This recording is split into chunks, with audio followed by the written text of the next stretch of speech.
Hey guys, welcome back to another clip of Schach-manuel-lernen. Today I'm gonna analyze an online game of one of my students. Like they both have rating 600 on chess.com and I will analyze the game for you. So d4, normal opening move, d5, knight to d2, c3 would be a bit more active, knight c6, attacks the pawn, defends it, so everything's good. Bishop f5, knight to b1 was not such a good move because you shouldn't put back a developed piece already. e6, knight c3, knight f6, continue development. e3 has a bit disadvantage that this bishop is a bit blocked. Knight to a5. Black tried here, I guess, to come here with the knight, and also for preparing c5, so it's also a good move. Bishop b5 check, c6, bishop a4, queen b6, everything's quite okay. Bishop d2. Now, bishop d2 is a bit of a mistake, because the queen attacks this pawn and suddenly it's not defended anymore. So black took the chance and grabbed it. Then castle is always a good choice. Queen a3, rook b1, attacks the pawn here, goes to semi-open file, everything's fine. Queen to d6, so white has now the better development for the cost of a pawn.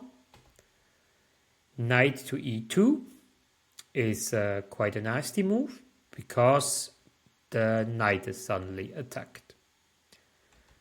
Then knight g4. Here it would be now possible to capture the knight because this checkmate is not really a checkmate because the knight is defending this important point. That's why she took. Then rook b8, h3, pushing the knight away, bishop e4. This one loses a bit material because if we capture the knight and he will capture our knight, then at the end we will be able to recapture the bishop. So capture, capture, capture, and now white is suddenly 2 pieces up. That's why white should try to exchange all of the material that is possible. Bishop e7, bishop b4, will be able to trade off the bishops. Queen to d3, f5, captured, then captured. Now we just have to be a bit careful with the king here, that is not being under too much of an attack. Captured, rook f8, then queen trade. And now when the queens are off the board, it's much less complicated already.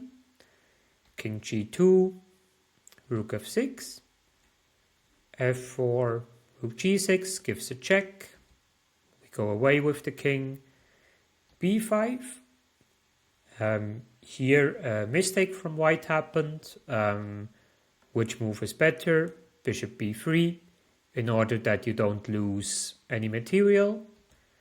And after capturing, white is still material ahead.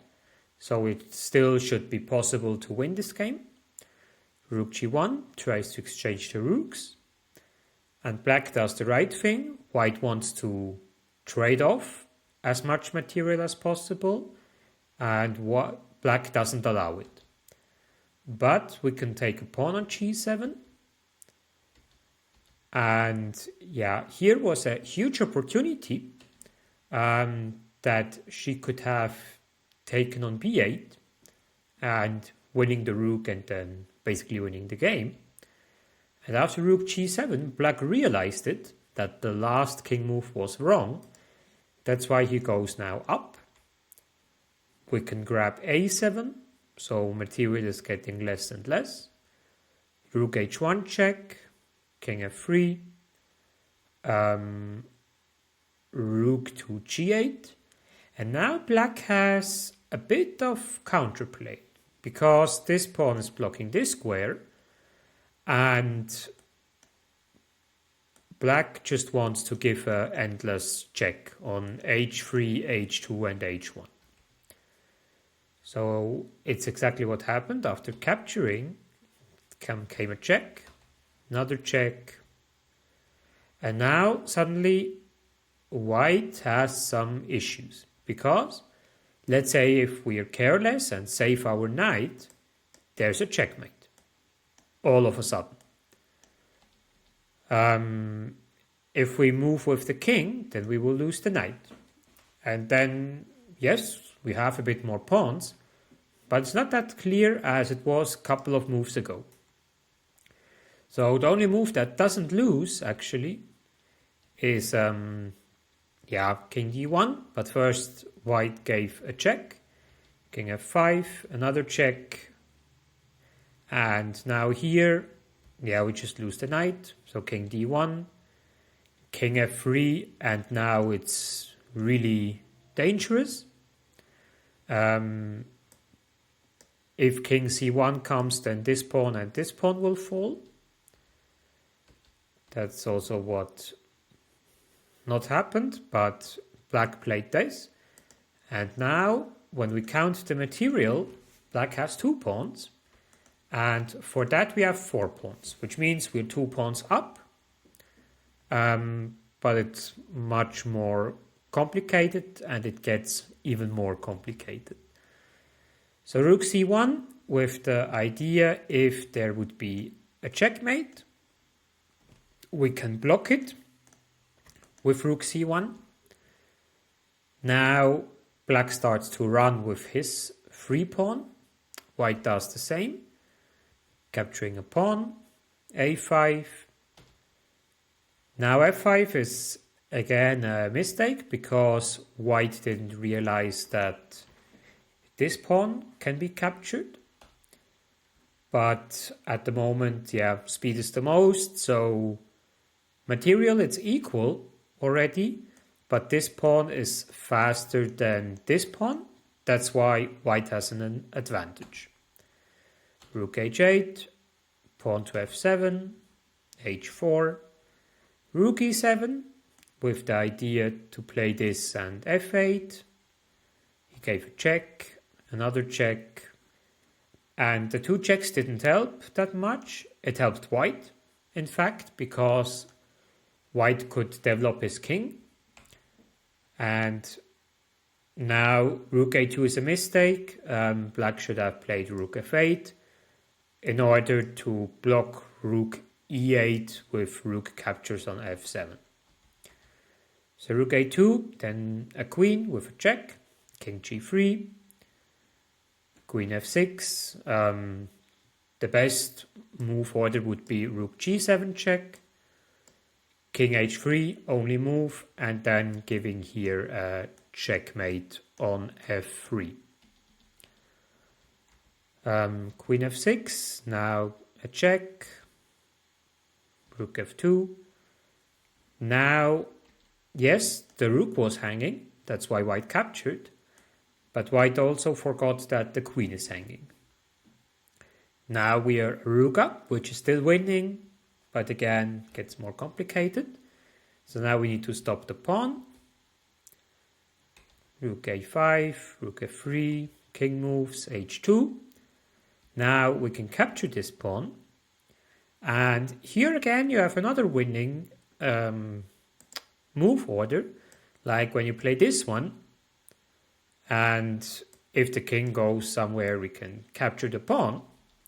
If he plays rook g3, we have something quite nice. We can exchange the rook, and then in order to keep it as much as possible simple is to sacrifice the rook and then making a queen. And as we learned, queen and king is quite an essential checkmate. What in the game appeared was rook h3. Now again, rook g5 is important. Rook c2, and after king, we could capture this pawn. But after d5, black can suddenly make a queen. And then after check, we win the queen.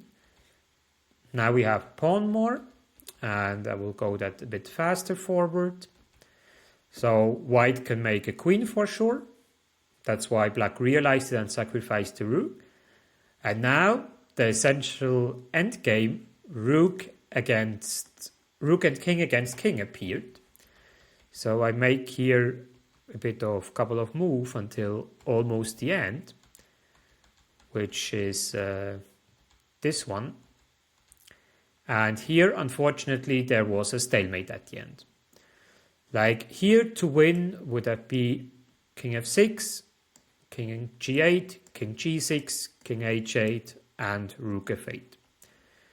So it was a thrilling 103 move game with up and downs, but it gives you a bit insight of the game and the quality that is still possible to improve from level 600.